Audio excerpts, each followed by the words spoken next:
Speaker আজকে আমি অভিভূত সরকারি দলের মন্ত্রীর বক্তব্য দেখে মাননীয় স্পিকার আজকে আমরা দেখেছি বাংলার প্রভাষক হলে আজকে মাতৃভাষার প্রতি সম্মান থাকবে, মাতৃভাষার প্রতি বা আন্তর্জাতিক যে ভাষার যে মূল উপযোগ্যতা ছিল সেই উপযোগ্য বেরিয়ে আসবে, সেটা বাংলার প্রভাষক হওয়ার যদি ইচ্ছা থাকে মাননীয় স্পিকার সেটা মন্ত্রী বলে গেছেন। কিন্তু মাননীয় স্পিকার মন্ত্রী যে জায়গায় আজকে চুলকানিটা হচ্ছে সেই জায়গায় হচ্ছে কেন ভাষা উদযাপন করার জন্য একটি নির্দিষ্ট দিবস মাননীয় স্পিকার নির্ধারণ করা হয়েছে। মাননীয় স্পিকার প্রভাষক হলে উপযোগ্যতা বেরিয়ে আসবে কি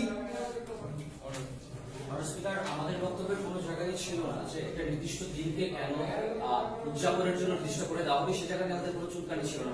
আমাদের জায়গায় ছিল যে চেতনার জায়গা থেকে বেরিয়ে আমরা কেন মানুষ স্পিকার সেই জিনিসটাকে একটা আড়ম্বরের মাধ্যমে মানুষ স্পিকার আমরা মূল চেতনার জায়গা থেকে বেরিয়ে আসছে মানুষ স্পিকার। এই ক্ষেত্রে মানুষ স্পিকার মহান 21 ফেব্রুয়ারিকে অসম্মানিত করার মতো কোনো ধরনের মানুষ স্পিকার কথাবার্তা কিংবা চুলকানি মানুষ স্পিকার এই সংসদে আমরা কোনোভাবে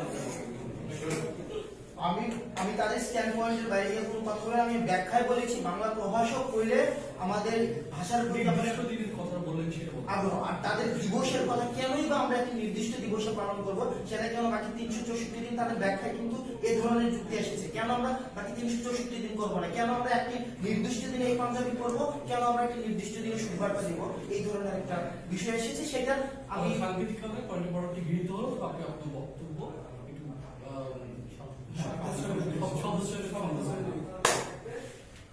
ধন্যবাদ মাননীয় স্পিকার, আমাকে আবার সুযোগ দেওয়ার জন্য। মাননীয় স্পিকার লক্ষ্য করুন, আজকে একটি কথা আমার মনে হচ্ছে মন্ত্রী যখন প্রথম বক্তৃতা দিতে দাঁড়িয়েছেন তখন দেখেছি তার পুরো বক্তৃতাটা ছিল আমাদের দিকে। যেমন মাননীয় স্পিকার কিভাবে তিনি বলেছেন যে সিউরালিয়ন বাংলা ভাষাকে দ্বিতীয় মাতৃভাষা হিসেবে স্বীকৃতি দিয়েছে। এই স্বীকৃতি দেওয়ার মধ্যে দিয়ে কিন্তু মাননীয় স্পিকার প্রমাণ হয় যে বাংলা ভাষা যে সার্বজনীনতা অর্জন করেছে, বাংলা ভাষার বিস্তৃতি যে সব জায়গায় হয়েছে সেটা কিন্তু প্রমাণ হয় মাননীয় স্পিকার। মাননীয় বাংলা ভাষা বলে আমি আন্তর্জাতিক মাতৃভাষাটাকে মাননীয় স্পিকার আমি সংকীর্ণ করছি না। মাননীয় স্পিকার আন্তর্জাতিক মাতৃভাষা দুইটা বিষয় কিন্তু মাননীয় স্পিকার। মাননীয় স্পিকার আজকে সরকারি দলের প্রধানমন্ত্রী থেকে একটি বিষয় এসেছে যে বাংলিশ এই ব্যাপারটা করার কারণে আমরা মাতৃভাষাকে অপমান করছি। আমাদের মাতৃভাষাটা হচ্ছে কি মাননীয় স্পিকার, আমি যে ভাষায় কথা বলছি সেটাও কিন্তু আমার মাতৃভাষা না, সেটা হচ্ছে আমার প্রথম ভাষা। মাতৃভাষা মাননীয় স্পিকার কোনটা? মাতৃভাষা হচ্ছে আমার মায়ের ভাষাটা। আমি কুমিল্লা থেকে এসেছি, সেটা হচ্ছে আমার মাতৃভাষা। একজন দিনাজপুর থেকে এসেছে, সেটা হচ্ছে তার মাতৃভাষা। একজন চিটং থেকে এসেছে, সেটা হচ্ছে তার মাতৃভাষা। মাননীয় স্পিকার ভাষার একটা স্বাভাবিক প্রকৃতি, মাননীয় স্পিকার একটা স্বাভাবিক প্রকৃতি যে ভাষা আন্তঃবিনিময় করবে। আজকে যদি আমরা বাংলা ভাষাকে বিশ্লেষণ করি তাহলে দেখো বাংলার যে নিজস্ব শব্দ রয়েছে 7% এর বেশি শুধু বাংলার শব্দ নেই মাননীয় স্পিকার। আজকে 7% এই শব্দটার মধ্যে পার্সেন্ট শব্দটা আমি বোঝানোর স্বার্থে মাননীয় স্পিকার ব্যবহার করেছি এবং সেটা কিন্তু মাননীয় স্পিকার স্বীকৃত ভাষার মধ্যে। কেন মাননীয় স্পিকার? ভাষা একটি নদীর মতো প্রবাহমান প্রক্রিয়া। ভাষা মাননীয় স্পিকার আজকে থেকে 500 বছর আগে মাননীয় স্পিকার আজকে আমরা ইংরেজিকে যেমন ব্যবহার করছি, আজকে থেকে 500 বছর আগে লাতিনকে ব্যবহার করা হতো মাননীয় স্পিকার। মাননীয় স্পিকার লক্ষ্য করুন, ভাষা সম্পূর্ণ রাজনৈতিক এবং অর্থনৈতিক কারণে মাননীয় স্পিকার ভাষা নির্ধারণ হয়ে থাকে। যেমন মাননীয় স্পিকার আজকে আমরা বিতর্কটা যে ভাষায় করছি সেটা একটা আদর্শ। কেন মাননীয় স্পিকার?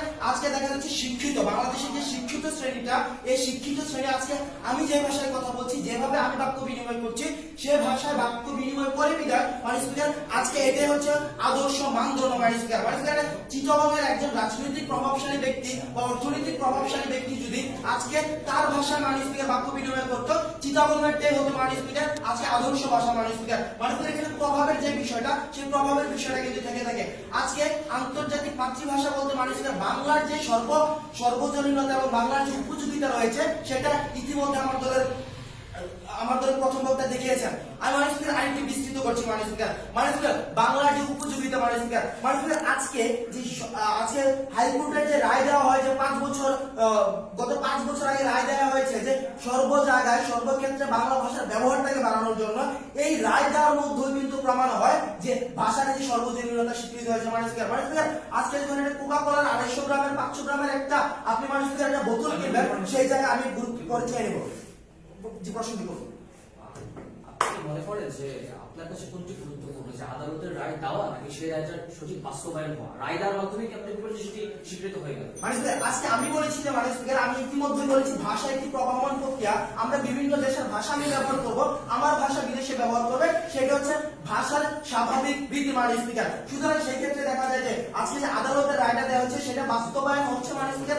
আমি যে ভাষায় বুঝাতে পারবো, আমি যে ভাষা আমার শ্রোতাকে আমি মাননীয় স্পিকার বুঝাতে পারবো, সেই ভাষাটা হচ্ছে মাননীয় স্পিকার আদর্শ ভাষা। মাননীয় স্পিকার আজকে কোকা কোলার যখন একটি আপনি মাননীয় স্পিকার দেখবেন যে মাননীয় স্পিকার একটি আপনি একটি বোতল কিনবেন, সেই জায়গায় বিভিন্ন শব্দ রয়েছে মাননীয় স্পিকার, যেমন প্যারা। এই প্যারা শব্দটা মাননীয় স্পিকার যেই আজকে থেকে আরো 10 বছর আগে যে শব্দ ব্যবহার হতো মানে এটা মিষ্টি অর্থে ব্যবহার হতো মাননীয় স্পিকার, কিন্তু মাননীয় স্পিকার আজকে সময়ের আবর্তনে মাননীয় স্পিকার এই প্যারা শব্দটা মাননীয় স্পিকার ব্যবহৃত হয় মাননীয় স্পিকার ব্যথা অর্থে, যাতনা অর্থে মাননীয় স্পিকার। তাই দেখা যায় যে ভাষা একটি প্রবহমান প্রক্রিয়া, যার কারণে আন্তর্জাতিক মাতৃভাষা হিসেবে বাংলা ও বাংলার যে চেতনা, এই চেতনায় কখনো ঘাটতি হয়নি, বরং ভাষার স্বাভাবিক প্রক্রিয়ার কারণে মাননীয় স্পিকার, ভাষার স্বাভাবিক প্রকৃতির কারণে মাননীয় স্পিকার আজকে ভাষাটা আরো সর্বোচ্চ হয়েছে। 16 কোটি মানুষ থেকে 25 কোটি মানুষ রূপান্তর হয়েছে।